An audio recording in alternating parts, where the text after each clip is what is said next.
Welcome to the highlights of the second day of this third Cornhill Test match at Headingley, England and the West Indies. A day where England will hope to capitalise on the good work they did yesterday, where Alan Lamb made a splendid 100 not out. He starts today with 100 and Derek Pringle is on 237 for 6. But the second new ball is due shortly, and it'll be interesting to see if England can capitalise on what was a very good performance yesterday. There was a little bit of spin there for Roger Harper, the off-spinner, and we pick him up now. It's the third ball of the second over of the day. Harper's first. No runs have been added, and he's bowling to Alan Lamb. Oh, dear me. What a shooter. Lamb's gone. That was just about the unplayable delivery, that one. It spun back, I reckon, a foot and a half, and just about ran along the ground. Well, obviously this is a real bonus for the West Indians. Before the new ball, they've got rid of the century maker Lamb, and that's really created problems for England.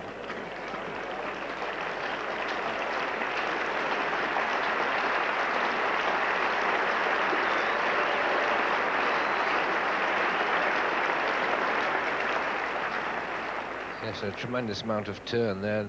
I suppose the ironical thing is that if Clive Lloyd hadn't have been forced into bowling Harper because a quick bowler missing, we might not have seen him on this morning.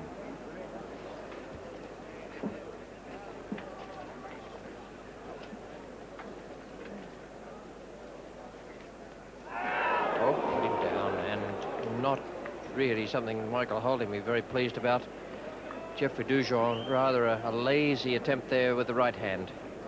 Yes, and a slightly lazy shot. It didn't do much, but really the keeper ought to have been getting two hands to that.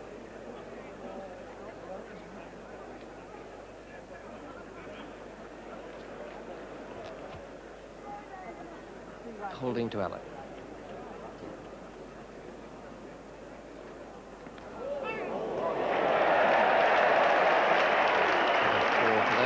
Total, leg byes.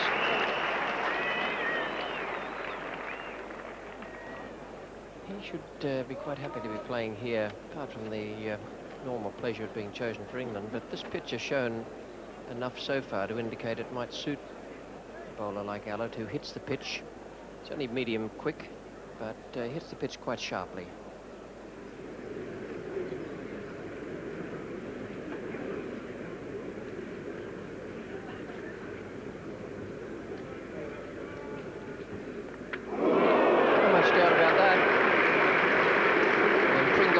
Left with Cook and Willis to come in. Allott goes, bowled by Holding in the most conclusive fashion possible. And from the other end there, the Kirsten Lane end, more or less a straight ball, and he got completely across it.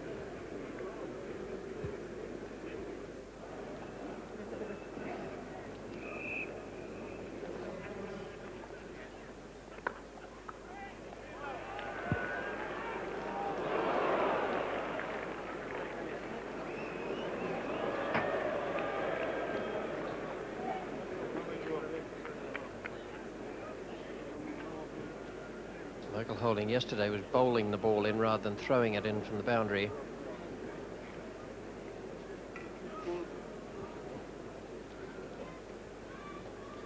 They get Cook here, and he's obviously off very quickly for a one. Holding turns around, throws it, and that's the thing he doesn't want to do because he has had shoulder trouble and he doesn't throw the ball very often.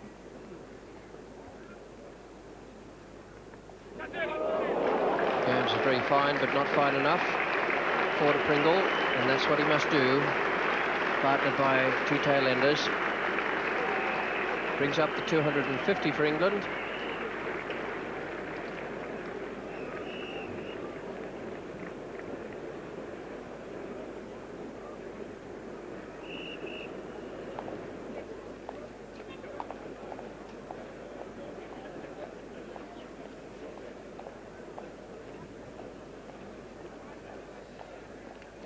It's all over for Nick Cook. So Holding pitched that a good deal further up and beat Nick Cook as much with sheer pace as anything. In fact, that was a pretty good delivery when you saw it from the other end. It did just go away. Again, the width of the bat, and that would have taken a bit of playing by a good player.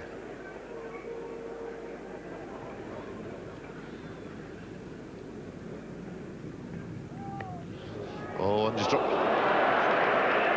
Never picked that up in the gully. It's a streaky chance there. And an extra run for Derek Pringle. It was off a no ball, in fact, so it wasn't going to count.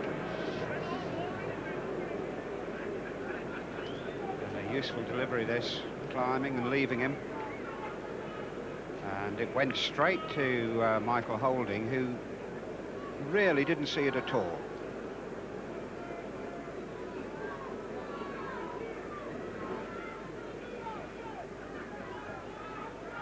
Bob with one to face, and he's dropped two. What a chapter of errors going on right now. And another no ball. It's quite incredible.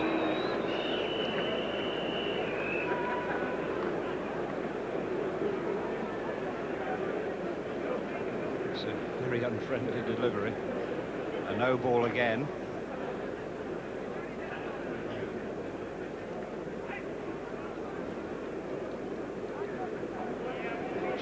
For one more wicket for his 200th. It's hoisted behind there, could be it. Yes, safely held there by Desmond Haynes. So Pringle falls in the end for 19, gives 200 wickets there to Michael Holding. Great performance by a very great fast bowler. 270 then, all out, England total, with Willis being undefeated, 4 to his name. Indeed, it was a great performance from Michael Holding. He's not been in very hard work since the middle of June, finished up with 4 wickets there. And the England batting, well, I suppose they'd have preferred something between 300 and 350, but the way the pitch is playing there, I reckon that's not a bad total, 270. Holding 4 wickets, and Garner remained on 2, and Harper, the off-spinner, I thought bowled very well in this innings, 19 overs, 6 maidens, 3 for 47. Well, West Indies had just about half an hour to bat before lunch, and we pick up play now with the first ball of the second over. Bob Willis bowled the first over from the Kirkstall Lane end. Here's Paul Allott now on his recall to Test match cricket. There's 1 run on the board, and he's bowling to Gordon Greenwich.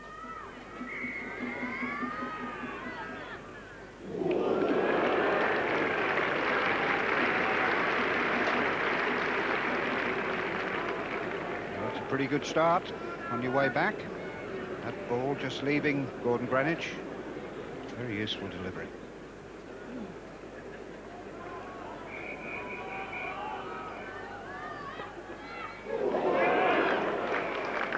First one that's really bounced for Willis or Allott.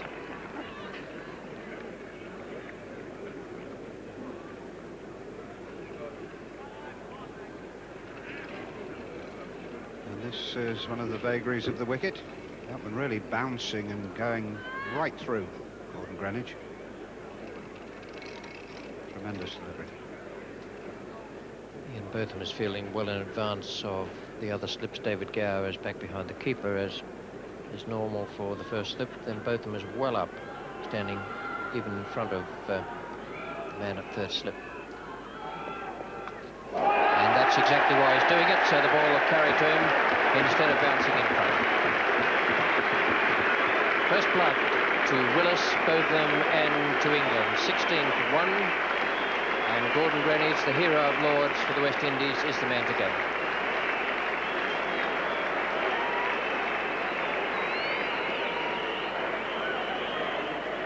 Well, Gordon Greenwich on his way back there. And here you can see a very good delivery from Bob Willis, bouncing a little bit. Just carried to Ian Botham. And you can see he must be 2 or 3 yards in front of first slip. Well, that was a great effort from England in that half an hour up to the luncheon interval to take Greenwich's wicket. Willis bowled well, and so too did Paul Allott. 3 more runs added to take the West Indians at lunch up to 19 for 1. We pick up play after lunch now. The first ball of the second over, just 1 run added. Bob Willis is the bowler, and Desmond Haynes is taking strike.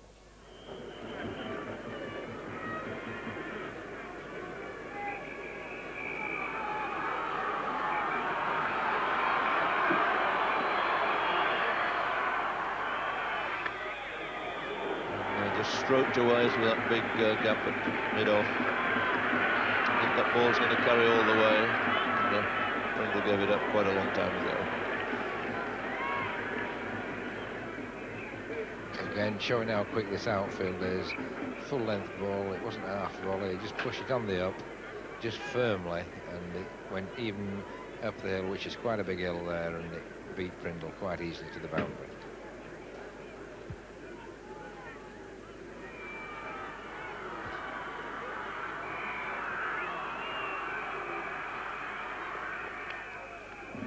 More runs there. Fowler chasing that. He's got a better chance of pulling it up. He does it well. A good running by these two. Added 3 more, and that means they've taken 16 runs off that Bob Willis over.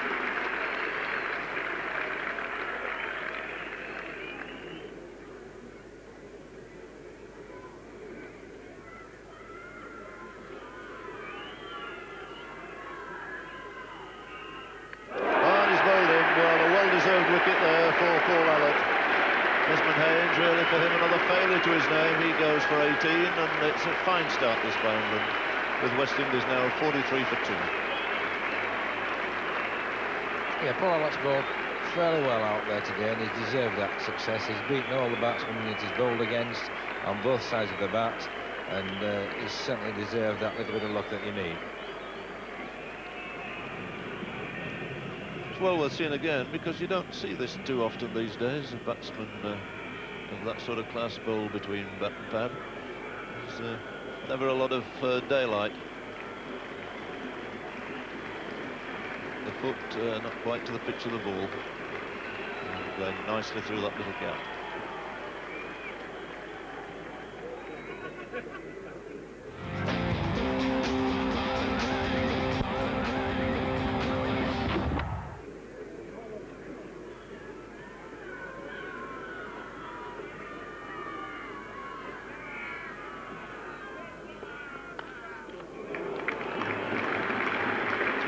Beautifully driven through mid-on. Again with no apparent effort whatsoever. It's been 53 of the 70 runs taken off him so far. He hasn't yet completed 8 overs. There's some more there. That's 4 more, I'm pretty sure. Although it's Fowler chasing it this time, he's got a better chance than anybody. But his speed is all to no avail. So 22 runs going from that Bob Willis over. Quite remarkable. And West Indies have raced away now. 74 for 2, and poor old Bob Willis has been taken for 57 off 8 overs.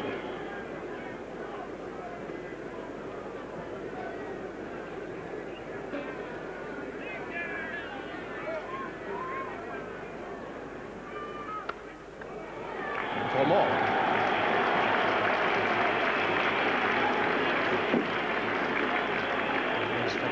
Going, you need a lot of discipline in your bowling. Just have to bowl a perfect line and length. Nothing wrong with that ball. It was just a great shot from Richards.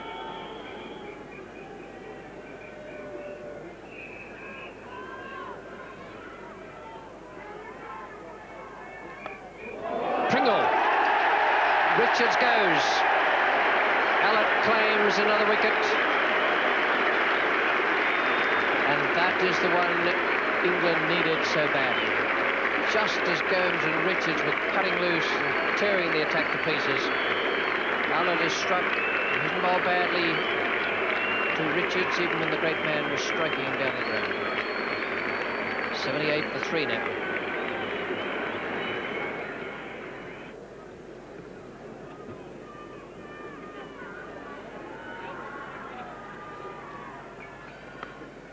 Good shot. Don't bother running for that.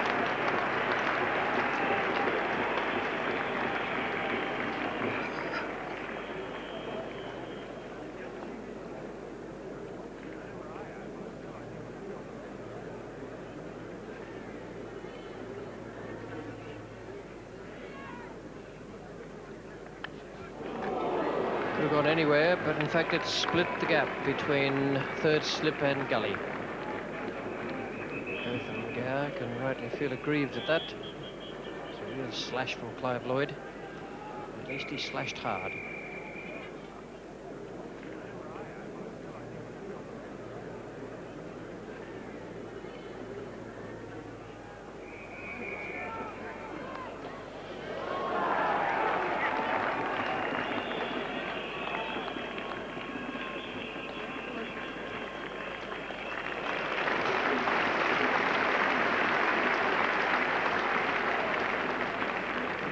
Yorkshire crowd have taken a shine to one of those players from over the other side of the Pennines this afternoon.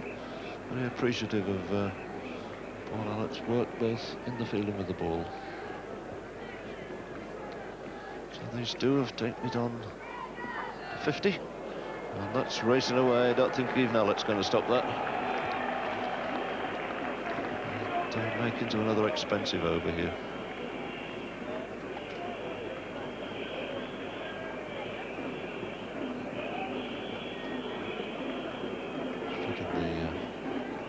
And races away down the hill.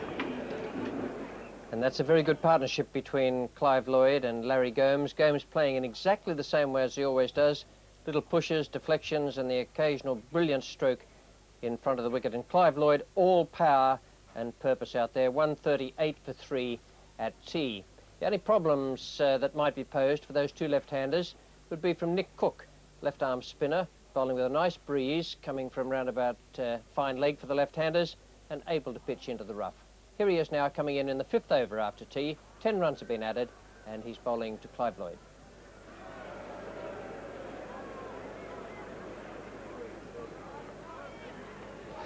Gower's got him.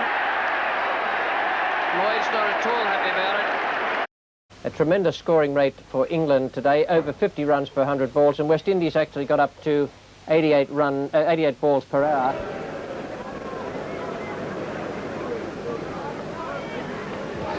Gower's got him. Lloyd's not at all happy about it.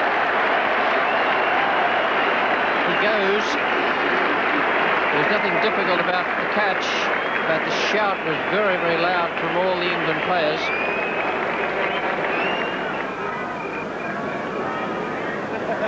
Just on the edge of the rough there. Certainly there was no doubt in David Gower's mind there. He threw the ball up straight away, so of course, absolutely delighted. And Sally Cook's caused problems for both left-handers with that bit of rough there. They've both been a bit apprehensive, and he got that one then just in the right place. Clive Lloyd didn't get far enough forward, inside edge onto his body or somewhere, and the ball just lobbed up to Gower. And it's 148 for 4.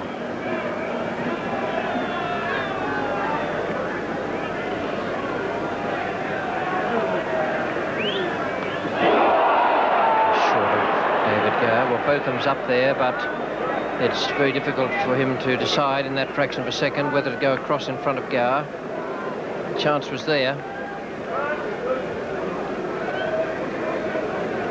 Now, and in fact, it dropped short of David Gower. Possibly if even both of them decided to dive for it, it just carried past both of them. He was the only one who could have caught that.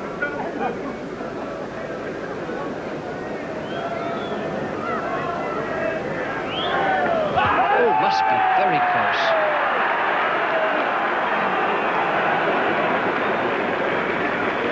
Well, the other one went away a little bit, and this certainly kept going straight in, and without a shot, that's got to be pretty close.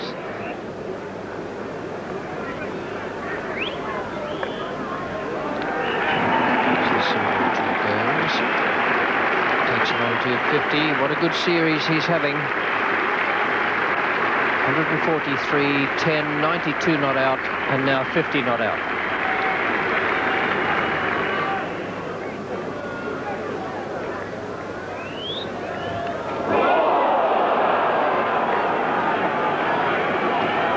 Dujon gets off the mark with rather an airy-fairy stroke. Rather a checkered start. First of all, no stroke offered and must have been very close to LBW, and then this one that flew just past both of them. 166 now for 4. Pringle to Gomes. And that's 4 runs. Shot that he plays so well and so effectively, takes Gomes on to 61.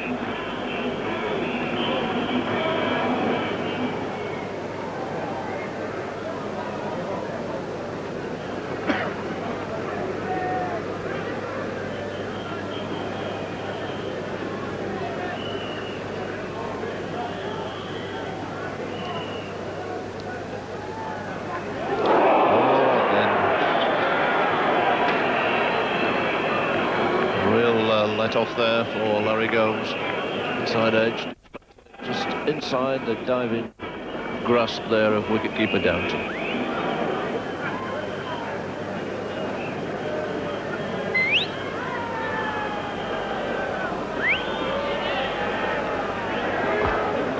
That's 4. Firmly struck a little twirl of the bat and away she went.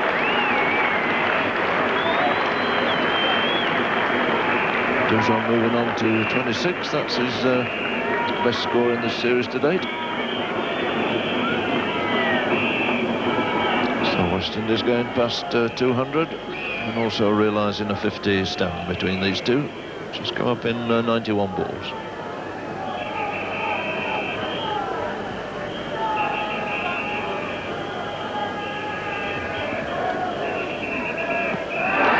And he's gone this time. So ALLOTT strikes again. Well-deserved his success here today. That's his 3rd wicket to Dujon LBW to make it 201 now. So 5 men out.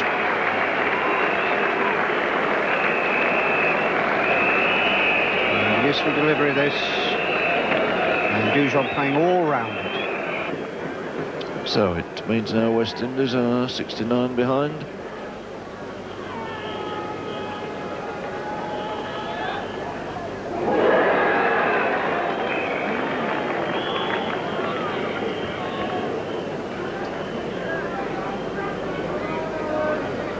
Once again, one very close to the edge of the bat, not too far outside the off-stump either.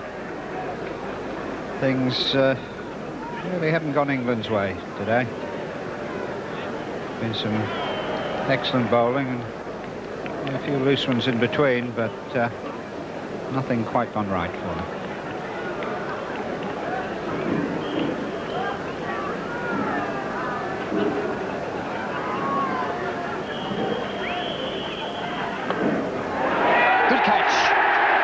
Caught out there at extra cover. Baptiste goes without scoring, and Broad was the catcher. ALLOTT claims another wicket, and that's a good performance from him. It was a good catch from young Broad. It was going away from him. A slicing away with the spin. He grabbed it in 2 hands. And Roger Harper comes out now.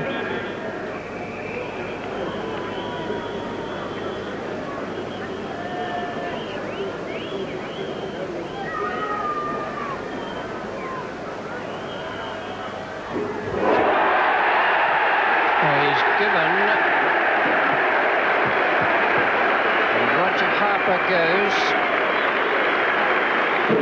206 for 7.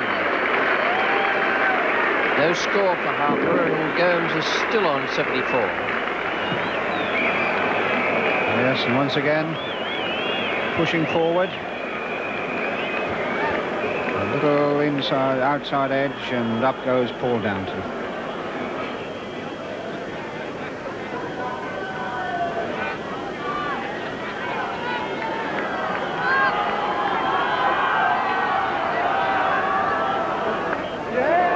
It's in the air and it's gone many a mile.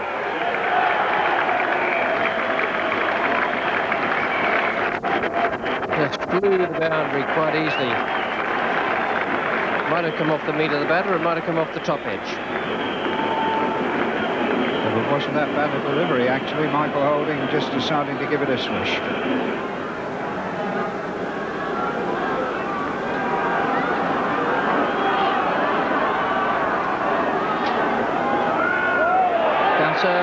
ALLOTT's under it, or was he? Yes, he was. Straight over the top. 2 sixes, successive balls to Michael Holding. That one was the top edge. Holding goes to 24. And eventually he went to 28, and the West Indies to 239 for 7 with 8 more runs added in all. A good fight back there, that partnership between Gomes and Holding, and a very, very interesting day. The England bowlers, a marvellous performance from Paul Allott. 20 overs, 6 maidens, 5 for 42, and something extraordinary happened to Bob Willis and Ian Botham today. 18 overs between them and 127 runs for 1 wicket. The situation of the match, it's a most absorbing game. The West Indies are 31 runs behind and they have 3 wickets in hand, but bear in mind that one of those wickets is Malcolm Marshall, who has a double fracture of his left thumb. So the West Indies are not in as good a position as they would like. They do have to bat last. Highlights in today's good a position as they would like. They do have to bat last. Highlights in today's play. The first Michael Holding reached 200 wickets in Test match cricket. A tremendous performance that. And he joins Gibbs, Sobers, Roberts and Hall. Clouds around. Quite a good morning for bowling. And we pick up play of those wickets is Malcolm Marshall, who has a double fracture of his left thumb. So the West Indies are not in as good a position as they would like. They do have to bat last, but just don't hold your breath too much, because they had to bat last at Lord's the other day when they turned in that memorable performance with Greenwich batting so well.